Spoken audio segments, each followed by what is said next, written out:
Hello students, in this video I am going to explain the word meanings and book exercise and very short question answers of chapter 1 in geography. The title of the chapter is The Earth in the Solar System. Let us start with keywords or hard words. Star, a luminous body in the sky, एक चमकती हुई चीज आसमान में. Galaxy, a cluster of millions of stars. Cluster का मतलब होता है बच्चों गुच्छा, मतलब लाखों तारों का गुच्छा. कॉन्स्टेलेशन, हिंदी मीनिंग इसका होता है नक्षत्र. A group of star that resemble a figure, तारों का एक समूह जो कि एक आकृति के जैसा दिखाई पड़ता है. Universe, the space where galaxies exist, जहाँ पर आकाश गंगाएं होती हैं या गैलेक्सीज होती हैं. स्पेस मतलब अंतरिक्ष और यूनिवर्स मतलब ब्रह्मांड. एस्ट्रॉइड, एस्ट्रॉइड होते हैं बच्चों क्षुद्र ग्रह. A celestial body that orbits the sun between the orbit of Mars and Jupiter. Meteor, streak of light produced by meteoroids. Meteoroid, pieces of rock moving in interplanetary space. Celestial bodies, all objects which we see in the sky. रात के समय आसमान में हमें जो भी दिखाई पड़ता है, it is considered as celestial bodies. Light year, the distance traveled by light in 1 year. प्रकाश वर्ष किसको कहते हैं बच्चों? वो दूरी जो कि रोशनी तय करती है एक साल के अंदर. Solar system, the family of the sun which includes the sun, 8 planets, satellites, asteroids, meteors and comets. हमारा सन, उसके ग्रह, उपग्रह, उसके क्षुद्र ग्रह, उसके धूमकेतु, ये सब कुछ मिलकर के हमारा सोलार सिस्टम बनाते हैं. Photosphere, the bright disc of the sun, एक चमकदार आवरण जो कि सूरज के चारों तरफ हमें दिखाई पड़ता है, प्रकाश पुंज.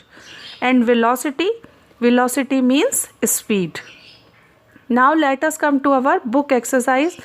The first one question is MCQs. Choose the correct answer and fill in the blanks. The temperature of the surface of the sun is about 6000 degree Celsius.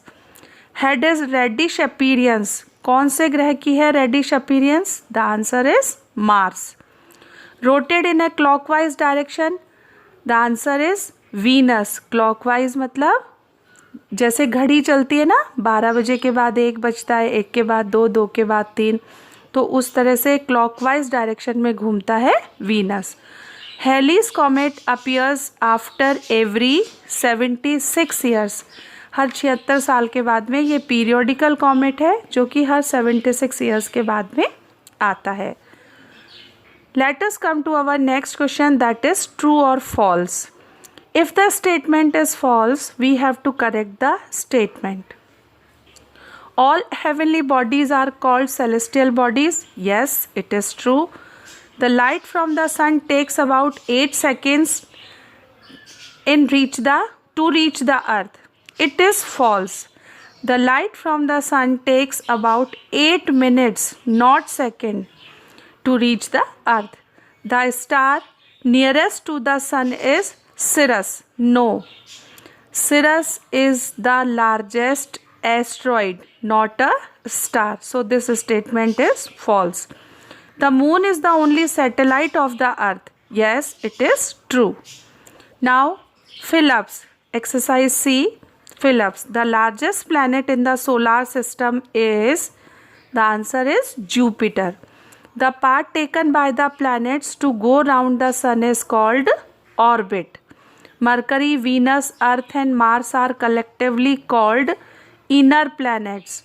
And Sirius is the largest asteroid. Now very short question answers. Answer the questions in 10 to 20 words. What are celestial bodies? आकाशीय ग्रह क्या है या आकाशीय शरीर क्या है जो हमें आसमान में दिखाई पड़ते हैं? All the objects which we see in the sky are called celestial bodies. जो भी चीज़ें अपन आसमान में देखते हैं रात के समय पर, वो सेलेस्टियल बॉडीज़ कहलाती है. To which galaxy does our solar system belong?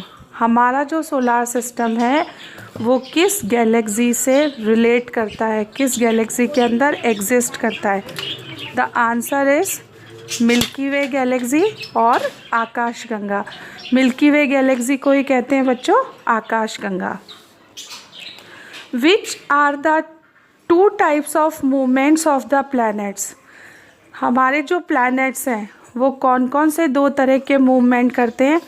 The movements are rotation and revolution. Rotation मतलब घूर्णन, अपने एक्सिस पर घूमना, और रिवॉल्यूशन मीन्स परिक्रमण, किसी दूसरे ऑब्जेक्ट के चारों तरफ घूमना।